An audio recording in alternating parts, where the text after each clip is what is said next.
I'm just a simple man trying to make my way in the universe.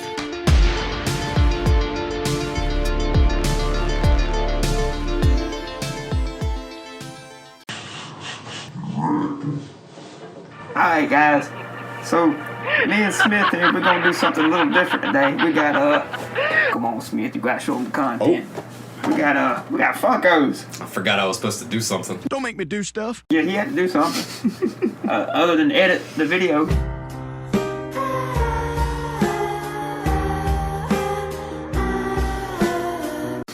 No, but we got the Godzilla vs Funko Pops, and He wouldn't let me have Godzilla. I really wouldn't. I got King Kong. Yeah, you got King Kong. I got Big G. But we're gonna do a little unboxing. We're gonna cut to the amp right here on top of the amp. Let you look at them. But all right, Smith. I guess we're gonna do a camera cut. All right, guys. So we're gonna go ahead and unbox a few of them for you. Let you get a good look at them, and then I'll just repackage them, I guess, or attempt to. He's gonna have a good time with that, I'm sure. Oh yeah, that's one at a time. Yeah, I'm gonna go ahead. No, you can go ahead. We can place them together. We can do a pair at a time since I have a few of them. Dope. All right, I just realized I've never opened one of these. Oh yeah, you never opened the Super Saiyan one. All right, so this is. We could open that one on this as well. This is the regular Godzilla that comes with the set, and Shawn has the I always feel like I'm gonna break something when I'm opening these things. What's your box call it, Shawn? The Battle Ready Kong. All right, so Shawn's got Battle Ready Kong here, and I have it just says Godzilla. So there's these two. All right, I guess on to the next ones. What you got? All right, Shawn, Show me what you got. I have a Godzilla for you, and that one actually comes with accessories. We're sorry. Dope. And all right, so yours is what? This is Heat Ray Godzilla. All right, and I have yeah, shoot. How many Godzillas do they make, I wonder? I don't know. I have Kong with Battle Axe, so let's get these two boys out here. I just love the blue, all of the blue already. I know, man. Now, for the most part, I believe I bought majority of the, I guess you'd call it the core set or base set for this Funko wave. I do not have the 10-inch jumbo Funko Pops for Kong or Godzilla. Yeah, I think it just goes in his mouth some sort of. Oh, dude, that was simple. Yeah. Dude, okay, it's gonna lay on it. That's pretty cool. Check that out, man. That looks amazing. It's pretty dope. Dude, show him the spikes on the back. Oh yeah, all that nice bright blue. Now they do also have a variant of this. It's a glow in the dark variant, but nice. I was already at a good price at purchase. Too much money. Yeah, too much money. All right, so they have the 10-inch jumbos that I could not get. They have the City Lights version of Kong and Godzilla, where I believe Godzilla has like blue neon city lights reflecting off his skin. Kong has purple. And I believe they also have a jumbo pop version of both of those figures. Now, I do not have those. Due to some of them not being released and some of them just being far too overpriced. It's too damn hot. But, you know, that's what editing is for, because we're just going to pop them up on the screen for you to see. Alright, next is I was afraid I was gonna have to have an intervention for him, but he said there are ones he actually won't pay for. Yeah, there are ones I won't pay for. Alright, Shawn, here's your next one. Battle Scarred Kong. Yeah, and I have... I like it. Mecha Godzilla. Alrighty. And here's the box work. Make sure you can see a little bit of that. I'll move some of these out of the way, I guess, so y'all can see the new figures. How dare you put Godzilla behind Kong? I know. Godzilla's so much better. We are both Godzilla fanboys. So I fixed that for you. You fixed it? Alright. Here is the regular version of Mechagodzilla. He's pretty nice. I like him. I like the design. of him. Oh, dope. And here is Battle Scarred Kong. Yeah, that's right, boy. Because you know I dig it. I think I do like this one better than the regular one. there you. All right, I got you. It's just more details. I love the scars. Yeah, the Pretty scars cool, are pretty pretty cool. nice. I prefer the axe. Where's the? Oh, he's right here. Okay. All right, boy. So I'm gonna get this one since you got the other heat ray one. Good point. You get Good point. two. Hey. You get the two of those. All right, so we're gonna move these back here. These are the keychains. Yeah, Shawn's got the Funko keychains. They made one with Kong, I think with the axe, and just Yes. a regular Godzilla. And I have the variant of Mecha Godzilla. This is the version that glows in the dark, and he comes with a I guess you'd say the heat ray. That's what they call it on the Funkos. I mean, it's atomic breath, but Kids don't know what atomic means. they do they? Do they not? No. I think that's probably why they done that. Hey, that sits in there quite nicely. So, look at there, Shawn. They got the glow in the dark. And he is supposed to glow in the dark. Huh. But there's Mechagodzilla with the heat ray. Look at there. Look at there. You can Too bad we got so make 'em many lights on. Now, does that not look like Goku versus Vegeta's beams?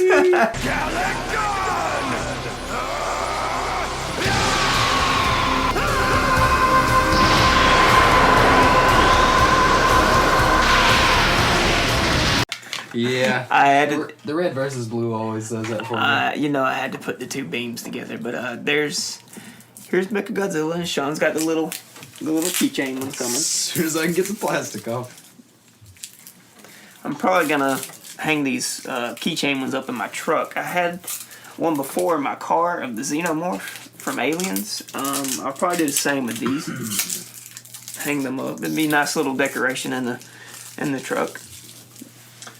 I was gonna say note to self, cut this in post-production, but luckily you started talking again.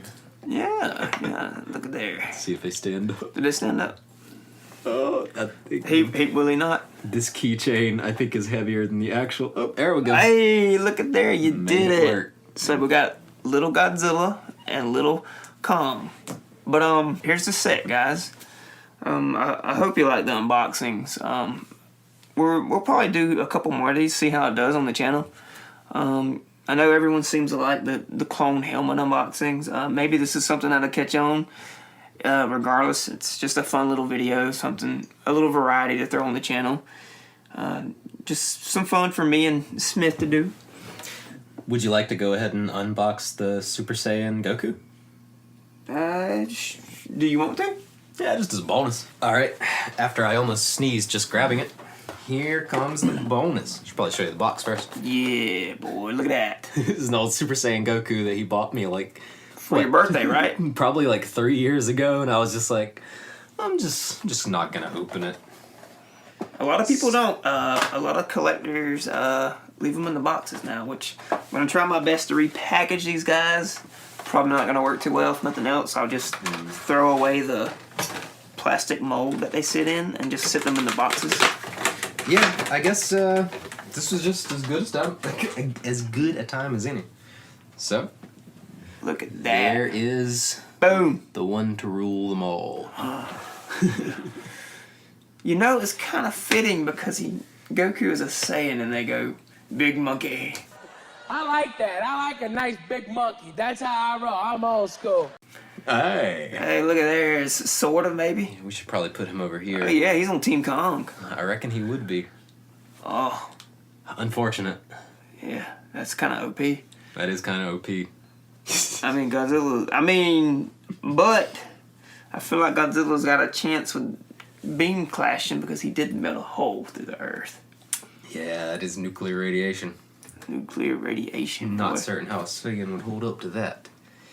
Well, we have a surprise bonus for you. We're about to do a small movie review, guys. So, since we did the Funkos, we're gonna do a small movie review for Godzilla vs Kong. So, what you want to go over, Shawn? What do I want to go over? I guess we can start with our overall thoughts and get into particulars, and then maybe get into more spoilery territory near the end. First off, I really enjoyed the movie. I enjoyed it quite a bit. I think more than most people. Yeah. Well, the audience scores for it were really high. They were in the 90s. Okay, good. I believe the critics, for the most part, mid 70s. Mid 70s. Yeah. Was it much lower at first for the critics? The critics had it around it was like 78, then it jumped to 80, 82, then it dropped to 75. Okay. And it's pretty much dead at 75 now. It's better than I would expect from them. Yeah. I'd say it was just... It was my favorite of the bunch so far. It was just fun. Yes. I usually feel like with these movies, I love the monster sections, I love the fights and the action, and the human stuff just kind of feels tacked on. Like, every once in a while you get a nice quippy line, but most of the time you're kind of just... I see this was supposed to be funny. This is the part where you're supposed to laugh. You stupid motherfucker. Yeah. In this one, I actually found myself laughing at them a lot. There were a couple of more emotional ones with the deaf girl with the sign language. Yes, that was a good one. That was a good relationship they had in that movie. With the connection between her and Kong. That was really good. Mm-hmm. That was a good serious subplot. A lot of the stuff here was just played up for comedy. It was the Mr. Conspiracy Man. Oh, he was a trip, man. He was a riot. I loved him. I loved him as well. I mean, they went into so many conspiracy rabbit holes in this movie. Oh no, man, it was great. No doubt. I enjoyed the madness. It was me personally, I think this as far as the MonsterVerse goes, this is probably my second. I agree with you. The human parts typically do drag a little bit, but I honestly preferred Godzilla King of the Monsters just because it was. Okay. It was Godzilla focused. This was much more Kong focused. This felt like a Kong movie. Yeah. Speaking of Kong himself, this was another thing they done really well. The mix of music, they had like cyberpunky sounding tracks. They had like country rock songs played up for humor. I can't remember the name of the song now. It's one reason we should have done this immediately after. Yeah, we really should have. We waited a bit long. But the moment while they were just like sailing along with Kong sleeping on top of the boat, and they're just playing this chill country song about going home. It was a subtle thing, but it really had me chuckling. Little things like that were nice, and there was just such a big variety of different styles of music. Really good stuff. Yeah, I especially love the scene when they hopped in the van to go investigate Apex, and it cut to that cyberpunk music. Loved it. Right as they were pulling up. Yeah. Breaking the law. Breaking the law. I'm sure they were breaking quite a few laws, trespassing. I'm sure. Were they old enough to be driving? That's the real question here. I really don't know. Me either. But I enjoyed their little side plot. That was fun. A fun little misadventure with the humans. You typically don't enjoy it as much as I did in this movie. I really enjoyed the humans. They were much more enjoyable. Now, spoiler alert, Mechagodzilla's in this movie. Yes. And where that bad boy? Yeah. With his heat rays. I'll admit I didn't like his design as much as I would have expected. Just because he looked a bit lanky. Like he didn't look bulky enough. Yeah, he didn't look thick enough to be able to handle Godzilla, and then you kind of see him throwing him around. Kind of weird. When they first leaked Mechagodzilla's designs on the toys, I very much disliked it, but it grew on me the more I saw of it. Like once they dropped the Funko, I was like, okay, I can kind of get with it. Overall, I think I'd give this design like a 7 or 7.5 out of 10. I really enjoy the Godzilla Tokyo SOS design on Mechagodzilla. I believe it's nicknamed Kuryu. Okay. That's probably my favorite Mechagodzilla design. I wish Mechagodzilla had a little more screen time. Yeah, that's what I was going to say. As for the fight itself, it was fun. I loved the back and forth with both Godzilla and Kong, but I don't know how long it actually was, but it probably felt like 3 or 4 minutes. Yeah. It's not a lot for like the main fight.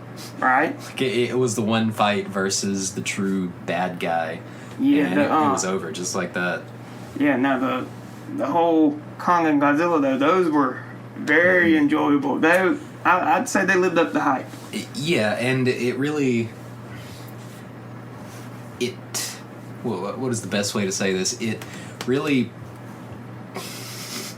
It gave you all the signals, I guess, to let you know. Like, I remember there was especially a part where they said something like, round 2 goes to... Kong takes round 2. Yeah, and that you immediately kind of pick up, okay, there's one more big fight between them. And there was one more big fight between them. It was the big hype fight. And it was something, man. It was something. Yeah. Then there's the big breakout moment for Mecha G, and now, I guess another spoiler alert. Yeah. Godzilla wins.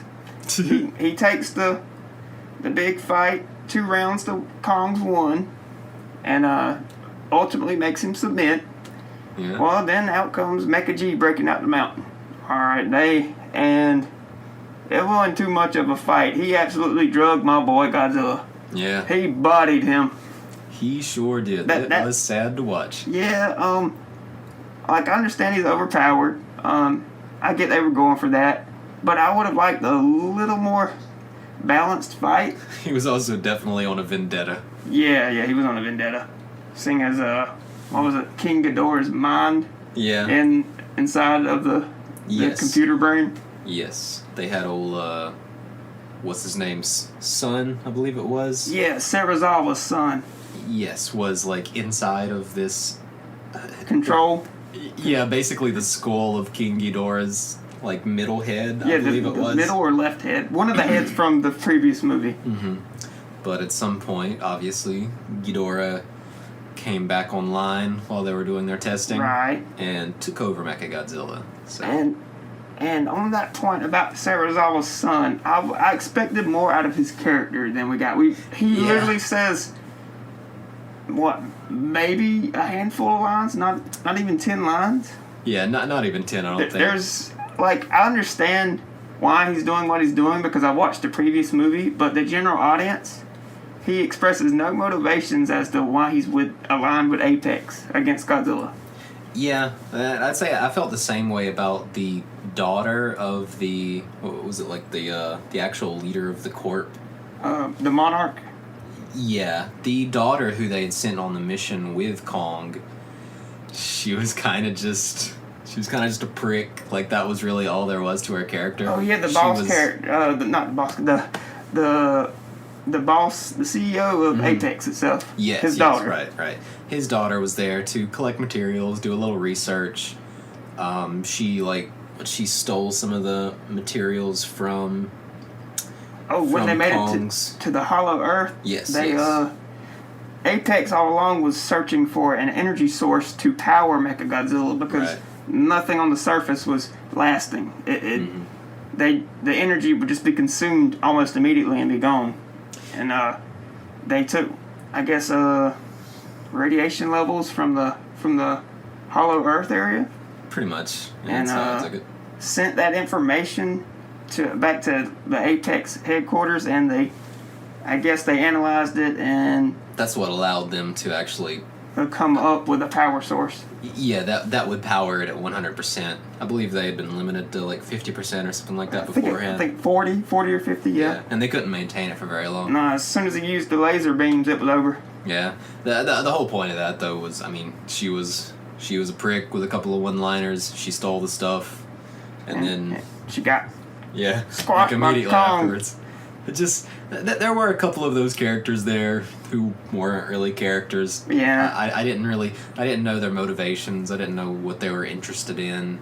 There's still that complaint, but there's only a handful of them. Yeah, Most of the characters are played pretty well. Honestly, I think if they would have added just an extra 10 or 15 minutes runtime on this movie, fleshed a few things out, give Mechagodzilla a little more screen time, the whole team up part of the fight, Kong and Godzilla teaming up, That was literally, what, maybe 60 seconds. Very short. And it was good while it lasted. Yeah, it was good, but that could have been extended, and I feel like it would have went over a little better. Yeah. Well, I definitely got the sense that they were very aware when putting the movie together that it should be satisfying to everyone, no matter what plot they write in. Mm-hmm. Because obviously, Godzilla wins the main fights, and then King Kong gets to deal the final blow against Mechagodzilla. Yep. So, yeah, they balance that out. Same thing, like I said, with the whole round 2, round 3, the final round is coming. It's, there's a lot of obvious setup for the satisfying moments, but the moments are satisfying for the most part. So, I mean, kind of by the book, I guess, but not in a bad way. No, by no means. Fun movie. It is my second favorite out of the whole MonsterVerse. I'm gonna give it an 8.5, or if you're going by Rotten Tomatoes, an 85% rating. Which I would rate King of the Monsters. Now, I'm a Godzilla fanboy, so it's much more. It's Godzilla's movie and King of the Monsters, so I'd probably be pushing a 9 with that one. I gotcha. Yeah, but, I feel pretty close to that. I'd say like strong 7, light 8, maybe somewhere between like 7.8, 8.2. Right. It's a fun movie. I mean, that's the appeal to me. The monster parts are fun. The human parts are mostly funny. There's a little bit of emotional stuff in there, but there's not too much that you have to buy into. I mean, I'd say go into it for that. Go into it to have a good time. Not a whole lot otherwise. There's nothing wrong with that, though. No.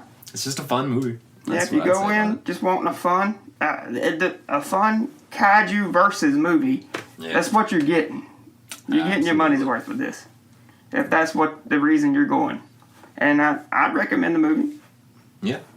Whether you're a hardcore fan or, just casual moviegoer wanting to see an action movie. It was fun. Agree with that. And with that, you think that wraps it up, Shawn? I think that's pretty much me exhausted. Yeah. It's a lot of work providing content for y'all. Be grateful. Yeah, and I mean, like I said, we should definitely try to do these things right afterwards, because I know I'm forgetting things that I had on the mind right after the movie. But hey, this is what happens sometimes. We procrastinated. Mm-hmm. But hey, we made it. We're doing it. That's right, and we will continue to bring you random stuff. I guess links in the description. Yeah, I'm gonna link Shawn's channels, so y'all can. He's my editor and producer and whatnot. He does all the hard work for me. I'm just here. I take all the work I can get. Yeah. But yeah, you can check out my music down in the description, or you can go check out my anime analysis stuff. We will be doing, obviously not exactly like this, but at some point, the quote-unquote peer reviews with normies. I guess you could consider this episode 0, even though it's kind of hard to call this guy a normie when he's wearing that helmet. That's right. Look forward to all that and more. Yeah. I'm excited. I'm hoping to kick that off soon with Smith, and I'm looking forward to it. I hope you guys enjoy it. Well, you want to upload to both channels, or how you want to do it, or just specifically yours? It doesn't matter to me. For the peer reviews with normies, I wouldn't mind uploading that to both. Okay, I'll probably stick this one to yours. Okay, all right, that's fine. But episode 0. I guess that's gonna do it for us, guys. I gotta give you the unboxing, then a little movie review, just something different on the channel. And hope you guys enjoyed, and I'll see you guys on the next one. So peace.